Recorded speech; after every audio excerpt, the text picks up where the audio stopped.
Hello, everyone. Today I'm going to talk to you about Census 2020. Recently, you probably have a lot of people knocking on your door. It could be the same people over and over again, or someone else new that slipped some sort of paper like this under your door with a code.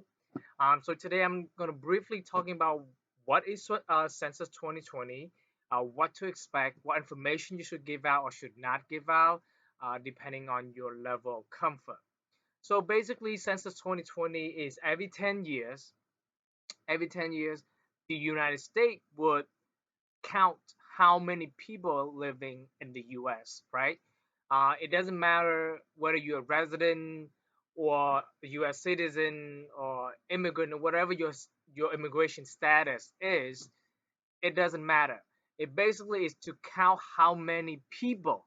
Okay, as long as you're alive, you could be a baby, you could be an adult, you could be anywhere. As long as you are a human being, they want you. They want to count you. The purpose of that will affect the numbers of House of Representatives that we have in the United States, but also it will affect the level of federal funding um, that will be allocated, for example, for schools, street. As you notice now, there's a lot of senior housing centers. So those things that are community center, those are the things that we'll allocate for. So they need to know who, what type, who are the people, the student, the resident population in the United States to allocate this funding accordingly. So what should you expect? Who are these people that keep knocking on your door that sound like, you feel like it's really annoying, or sometimes you really, when you're not home, you kind of didn't have to deal with that. So census take, the common term for that is called census taker, or the people who go out there and knock on the door for those who did not complete the form, or even though you might complete the form online or mail it in like 2, 3 months ago, but apparently the two system did not communicate together. So that's why you have these people coming in and around. So it's better to save yourself time. Just complete the questionnaire. It's easy for them. It's easy for you. So you have less feel annoyed. Um, so who are these people? Once again, these are called census taker, but the official name is called census enumerator. Basically, the people who count the census, right? These that take the census. They will usually show you an idea like that. They will carry a bag like this that we say a census, and then they will use their smartphone that will have in the back of the tab that have census 2020. So then you know who these people are. So these are not like scammer out there. And I understand if you live like in a big city and now there's a lot of scam going on, and understandable that people feel reluctant to give out information, especially to strangers. But looking for these things, right? Once again, the ID, the back that says census, and then the smartphone, and it's usually it is an iPhone, right? An iPhone 8 with the back that says census 2020, and you see there's a big campaign, com- marketing campaign for census 2020. You see it in public transportation. You see it on social media like Facebook. So definitely legit.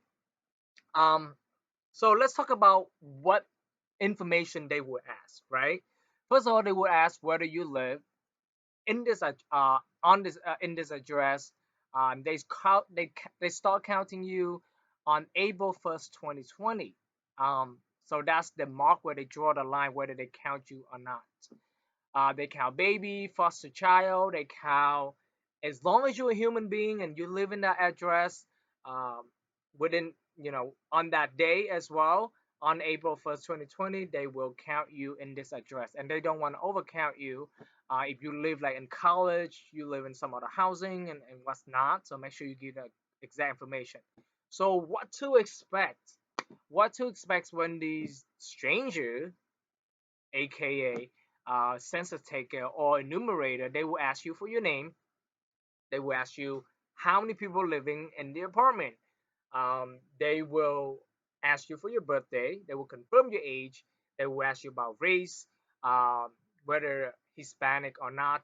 And some people may get offended or not because we're using a new term called Latinx.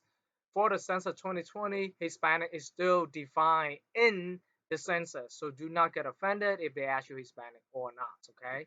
And Hispanic is not considered as a race in the census, in census 2020.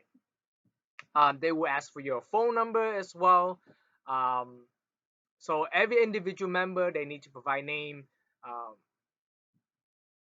birthday, race, and then whether you own the apartment or you rent, you own it without mortgage or with mortgage, or you live there without any payment of rent. So basically, those are informations that they will ask you. So do not feel like they intrude into your privacy and what's not, unless they asking you for social security number. Then you gotta step back, right? They didn't. They will not ask you for your social security. Once again, they will not ask you for your social security or any particular information that is very that in regarding to your financial. Those are the information: your name, birthday, your race, and nothing. They will also record the relationship between the person who respond between the person who paying rent or the person who own the place with other um, members that is listed in this census. Okay, whether you're a roommate, girlfriend, boyfriend, married, partner, and partner. They will also ask about your sex. They are obligated to ask you, are you male or female? Even though you may standing in front of them appear to be a woman, it is their job. And a lot of people find it's funny. It's like, oh, of course I'm male, or of course I'm female. What do you think I am? But you can't assume gender anymore. It's 2020. People could identify in different way, in different shapes that they want. You might think it's funny, but once again, it is their job to ask you about, what is your sex? Are you male or female? Is Carlo male or female? Even though the name may appear to be male, right? But they have to ask that question. You don't know nowadays. Carlo could be a transgender, correct? So whatever people identify with, they can do it. Okay, so people are worried about privacy, right? You may give them the name and you could give them an initial. For example, let's say your name is Carlo Chan, right? So you could write Carlo and you could say I come to Bogi with a C. Fine. They could list it on your Carlo CCC, something like that. If you are uncomfortable giving out your birthday, it's fine. They they can record that you refuse to do so, and but you at least you should provide them like your estimate of age. Okay, so let's say if you're home, you answer the question. Thank you for being a good citizen. Thank you for being people living in America. Doesn't matter you citizen or not. I think we live in this country. We receive a lot of benefit. For example, with this pandemic going on, the unemployment, the federal funding, and what's not. Those are the things that we receive from this country. So it's just an obligation um, to do it. I mean, unless you are filthy rich, you really don't care about this country, and you just you know you never depend, you never take any money from this government. Then do whatever you want. But I feel like if you just a regular citizen or resident or the people who live in the U.S., I feel like you just perform a basics civic duty, right? Because some other country you have to go. If you're a male, you have to serve in the army as your civic obligation. Over here, it's census every 10 years. So once again, you can give some sort of name, whatever you feel comfortable with. Birthdays is up to you as well, but at least give an estimate of age. Um, what else? Oh, if you are not home, if you're not home, they will give you this form. Okay, that's the code, and you actually may already after you receive that form, you probably already completed online already after that.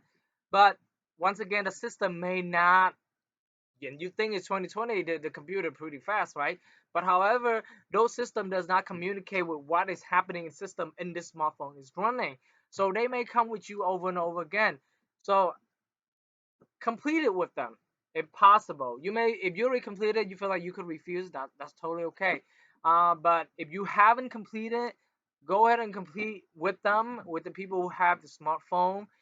Save you a lot of trouble. Save you, not trouble, but save you a lot of people who ringing your bells, um, and save them a lot of trouble because they have, they do not want to be there anyway because it's their job. They have to go there as many times as every day that they taking the job. That's the system that will send you this job. Okay, do not be annoyed. It's their obligations and it's your obligation as well. So be happy, be courteous, be respectful to these people. These people are just like you, but they're just doing a job.